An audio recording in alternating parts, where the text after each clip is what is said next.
राज्यातील स्थानिक स्वराज्य संस्थेच्या रिक्त असलेल्या 17 जागांच्या निवडणुकीला अखेर मुहूर्त लागलाय। इकडे आयोगाने निवडणुकीची घोषणा केली आणि तिकडे राज्यातील वातावरण चांगलंच तापलं। गेल्या काही दिवसांपासून स्थानिक स्वराज्य संस्थेचे सदस्य नसल्याने जवळपास 17 जागा रिक्त होत्या। त्यातच वर्धा, चंद्रपूर, गडचिरोली मतदारसंघाच्या स्थानिक स्वराज्य संस्थांच्या विधान परिषद निवडणुकीचा कार्यक्रम जाहीर झाला। निवडणूक जाहीर होताच आता तिन्ही जिल्ह्यातील राजकीय हालचाली चांगल्याच वाढल्यात। यावेळी गडचिरोली जिल्ह्याला प्रतिनिधित्व मिळावं असा सूर उमटत आहे। विधानसभा आणि लोकसभा मतदारसंघ अनुसूचित जमातींसाठी राखीव असल्याने जिल्ह्यातील ओबीसी नेतृत्वाला वरिष्ठ संधी मिळत नसल्याची खंतही इथं बोलून दाखवली जाते।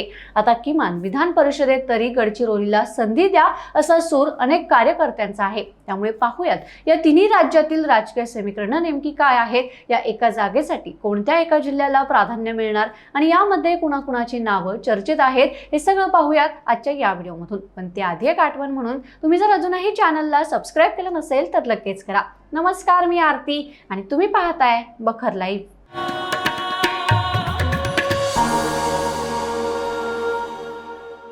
व्हिडिओला सुरुवात करताना वर्धा, चंद्रपूर, गडचिरोली स्थानिक स्वराज्य संस्था मतदारसंघाचा इतिहास पाहायला गेलं तर विदर्भातील हा संपूर्ण पट्टा ऐतिहासिकदृष्ट्या काँग्रेसचा पारंपरिक बालेकिल्ला म्हणून ओळखला जात होता। या भागावर काँग्रेसचे ज्येष्ठ नेते आणि महाराष्ट्राचे माजी मुख्यमंत्री मारोतराव कन्नमवार, बॅरिस्टर राजाभाऊ खोब्रागडे आणि पुढे तेरभाऊ रोंघे यांसारख्या नेत्यांचा मोठा राजकीय प्रभाव होता। 1990 आणि 2000च्या दशकात स्थानिक स्वराज्य संस्थांवर काँग्रेस आणि राष्ट्रवादी काँग्रेसची एकहाती सत्ता असायची। त्यामुळे या जागेवरून काँग्रेसचे उमेदवार सहज निवडून येत होते। यामध्ये जैन समाज आणि स्थानिक तेलीकुणबी समाजाच्या राजकीय गणितांचा मोठा प्रभाव असायचा। 2014च्या लोकसभा आणि विधानसभा निवडणुकीनंतर या संपूर्ण क्षेत्रातील राजकीय चित्र वेगाने बदललं।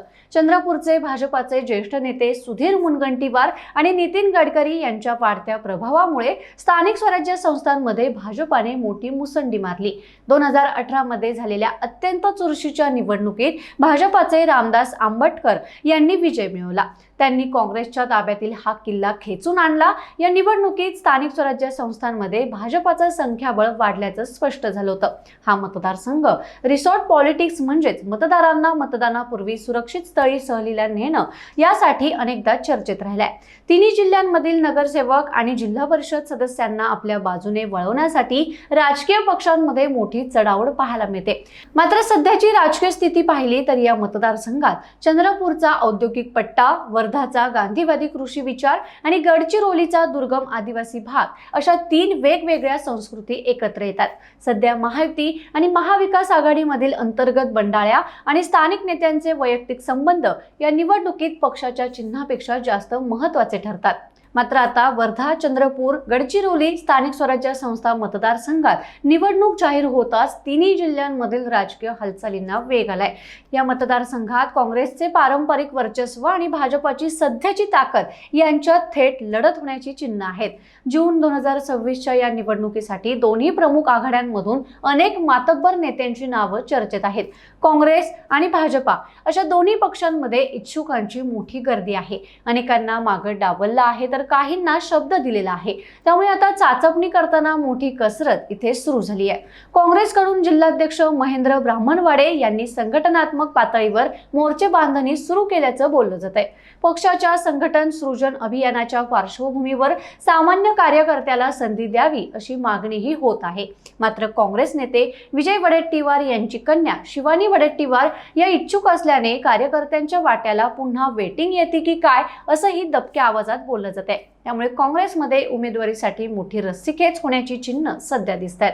भाजपामध्येही माजी जिल्हाध्यक्ष किसन नागदेवे आणि प्रशांत वाघरे यांची नावं इच्छुकांमध्ये चर्चेत आहेत। स्थानिक स्वराज्य संस्था मतदारसंघातील निवडणुकांमध्ये मोठ्या प्रमाणात घोडेबाजार होत असल्याची टीकाही वारंवार होते। त्यामुळे अनेकदा कंत्राटदार, व्यापारी किंवा प्रभावशाली नेत्यांच्या वारसांना उमेदवारी दिली जाते अशी कार्यकर्त्यांची भावना असते। मात्र मागील निवडणुकीत भाजपाने संघटनात्मक संघटनात्मक पातळीवर काम करणारे रामदास आंबटकर यांना उमेदवारी देत वेगळा संदेश दिला होता।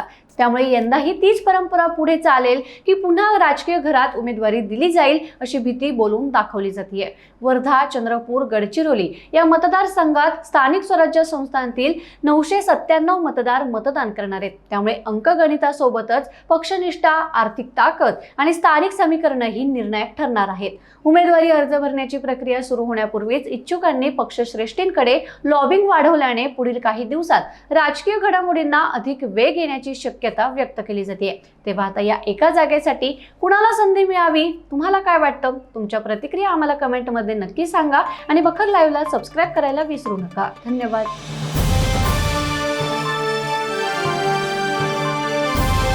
समाजकारण, प्रशासन आणि राजकारणातल्या अचूक विश्लेषणासाठी बखर लाईव्हच्या सोशल मीडिया प्लॅटफॉर्म्सना लाईक, फॉलो आणि सबस्क्राईब करा।